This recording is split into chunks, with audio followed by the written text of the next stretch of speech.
When we postpone our death, should we not postpone our birth? I'm not talking any philosophy, any ideology or any kind of religion. I'm talking simple arithmetic. You postponed your death, should you not postpone the birth? Hello?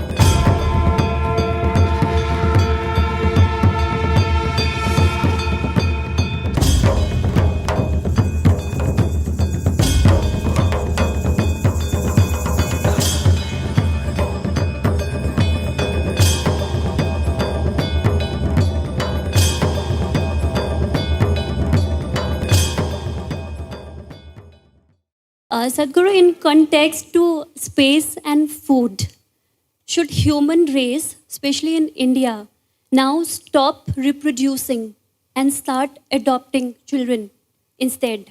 But to And adopt, somebody must be reproducing, right?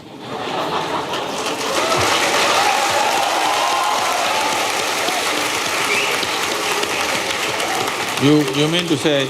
but there You are mean to say robotic… no, Sadhguru.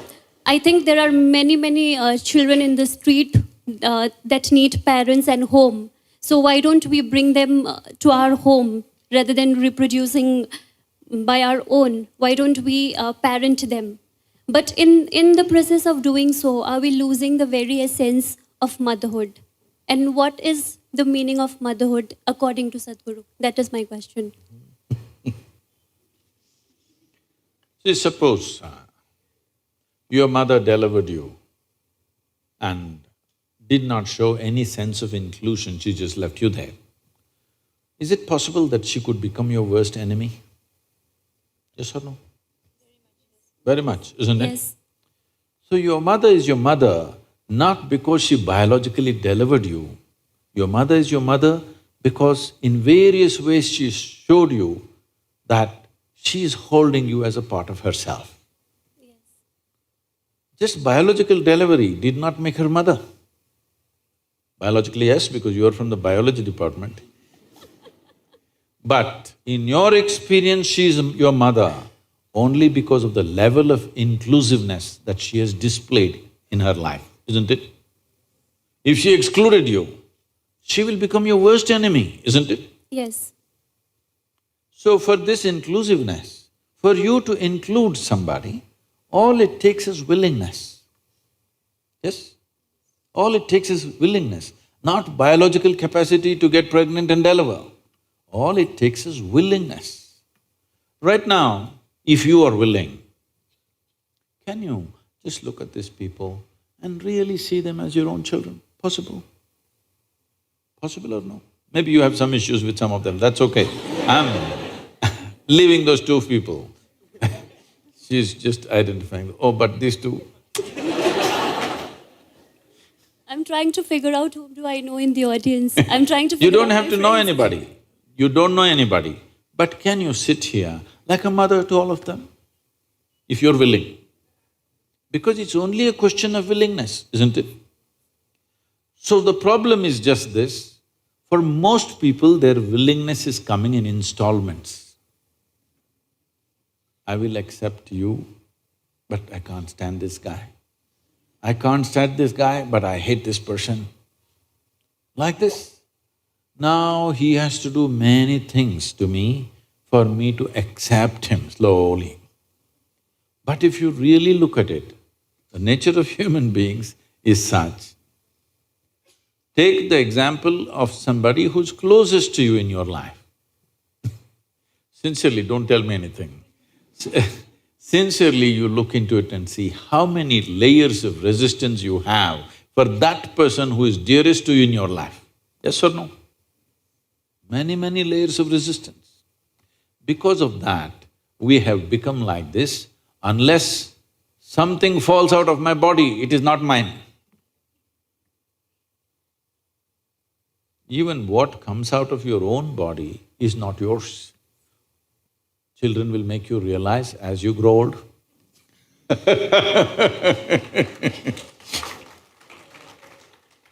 Enlightenment from the next generation. Because biology will bind you only to a certain point. Beyond that, there is human intelligence and emotion and consciousness. If there is no inclusiveness, you will not feel like one. You may be biologically connected, but you may hate each other intensely. Possible, isn't it? But people will fall back on biology because for them, only their blood is functioning, their brain is yet to function. For most human beings, their blood is functioning, genetics are there, stuff is there, but their brain is yet to function. As I told you, it's new, they've not learned how to use it. Generally, they're using it against themselves. They call this stress, they call this anxiety, they call this depression, misery, whatever. Essentially, your intelligence is turned against you, that's all, isn't it so? Hello? You can give it many names. When the psychiatry department comes, they will give you many labels. They've identified some 72 or 74 varieties of mental ailments now. So they'll give you one of those titles. But essentially, your intelligence is turned against you. So, can I tell you a joke? Okay. Because you said it's a very intense and serious question. The biggest problem with human life is, we have taken ourselves too seriously. This is the biggest problem. See, on this planet, you're just a pop-up. Have you seen those pop-ups on the computer screen? They come poop and poop. You are just that on this planet. In the life of this planet, you're just a pop-up for 2 seconds and out. Countless number of people who thought they were bigger and smarter than you have been here before you and me, isn't it? Where are they? All topsoil? Yes or no? This one also will become topsoil after some time, unless your friends choose to bury you real deep, fearing you may raise from the dead. You know, there have been such… This happened. There was a couple in Texas, United States. They were over 75 years of age. It was their life's dream to go to the Holy Land, Jerusalem. But you know, marriage, children growing up, university, marriage and grandchildren, da-da-da. Once you start one thing, it's an avalanche, you know. Many things will happen. Now they're over 75, now they got an opportunity, so they went to Jerusalem.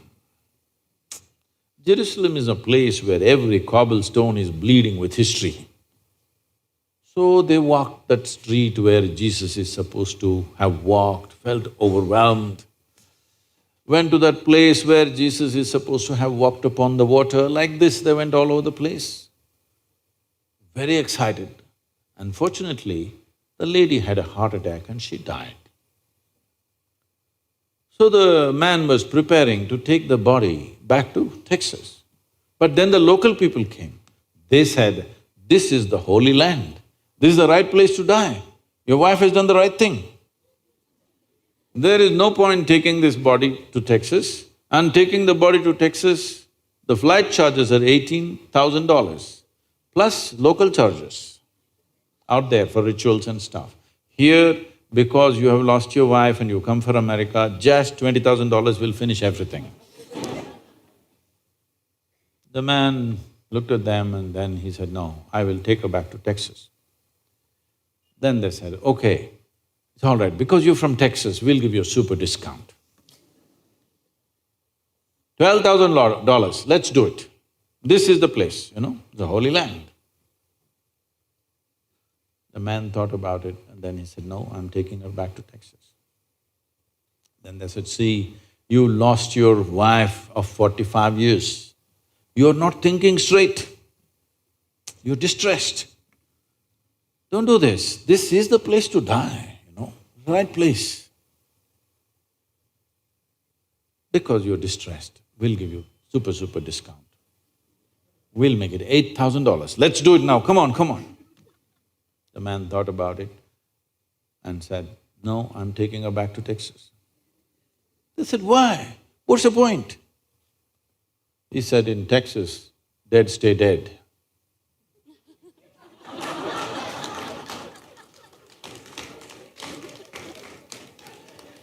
You're not getting it, not getting it.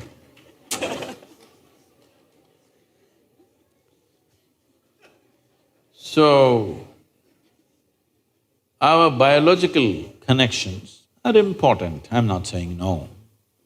But we have overly exaggerated this. This I'm calling as Dhritarashtra syndrome. You know, Dhritarashtra, at any cost my son, he's a bloody idiot, it doesn't matter, at any cost my son. Unfortunately, after 5,000–6,000 years, it's still going on. I get down in Chennai, if you get down at the Chennai airport, first neon sign advertisement is a fertility clinic. I say, my God, in India you need a fertility clinic? What you need is an infertility bomb.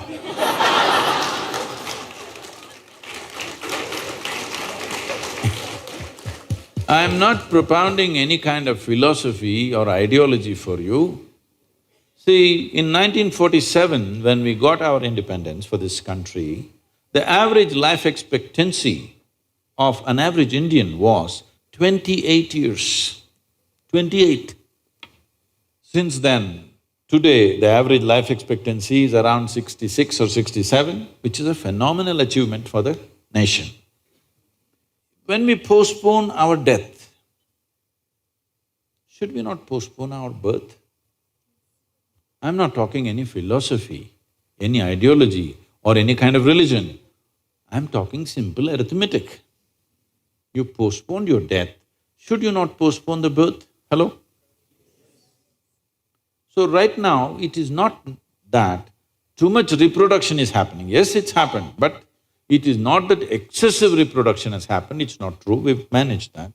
But people are beginning to live little longer, which is a wonderful thing. Yes? People are beginning to live longer.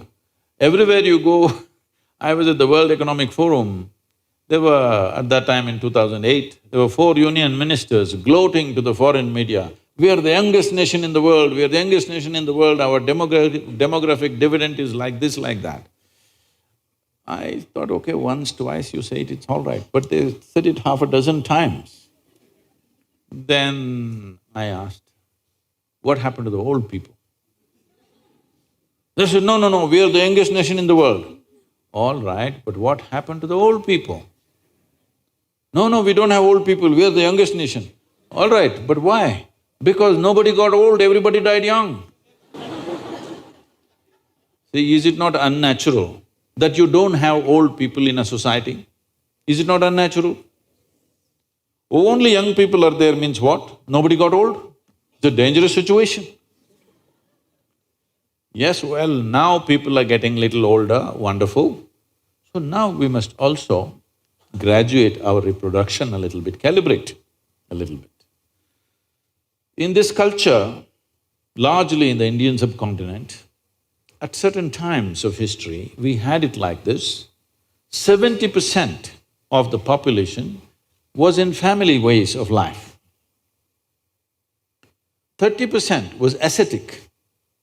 They were taking sannyas or whatever, they're never getting into that aspect. Just this managed the population very well. Just this one thing, 30% never engaged in sexual activity or marriage or anything, they did not produce children. So the remaining 70%, even if they had 5 children, by the time the child becomes 15, normally nature made it into 2 or 3, always. And periodically there were wars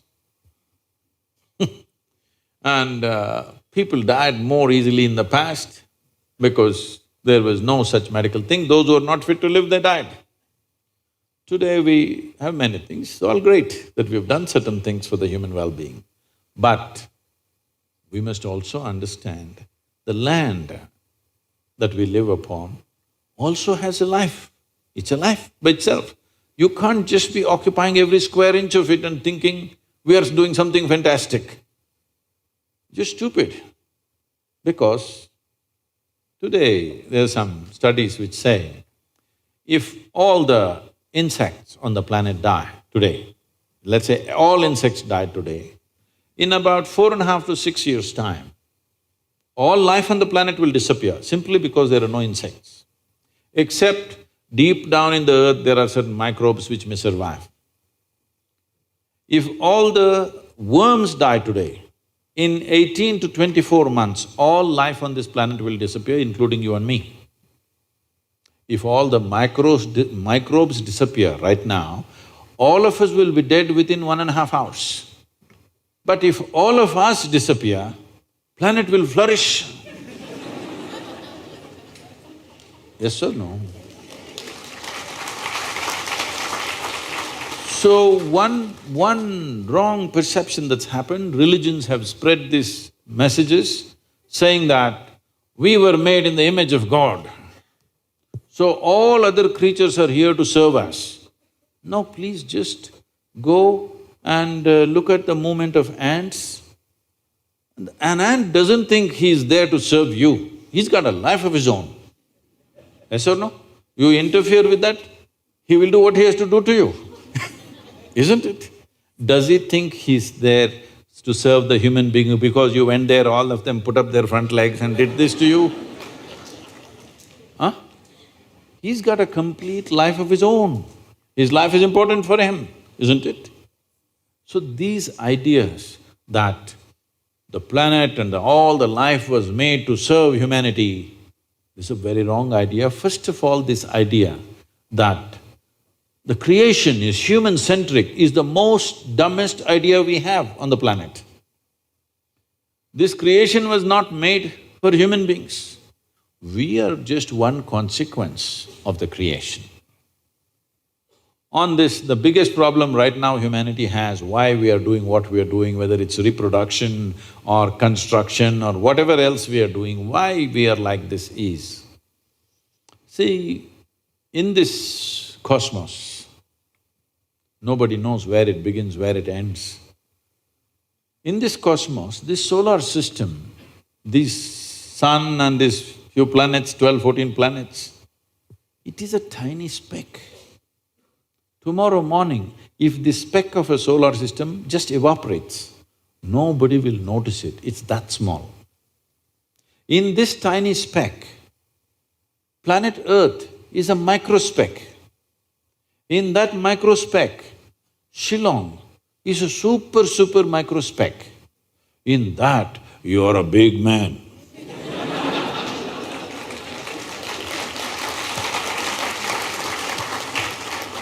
This is not a small problem. This is not a small problem, this is a very big problem. So everybody wants to leave their footprint. Reproduction largely is a footprint, people want to leave a footprint. I'm not saying nobody should have children, nobody should have children. But once you become human, the difference between us and other creatures is, whatever they do, we also do.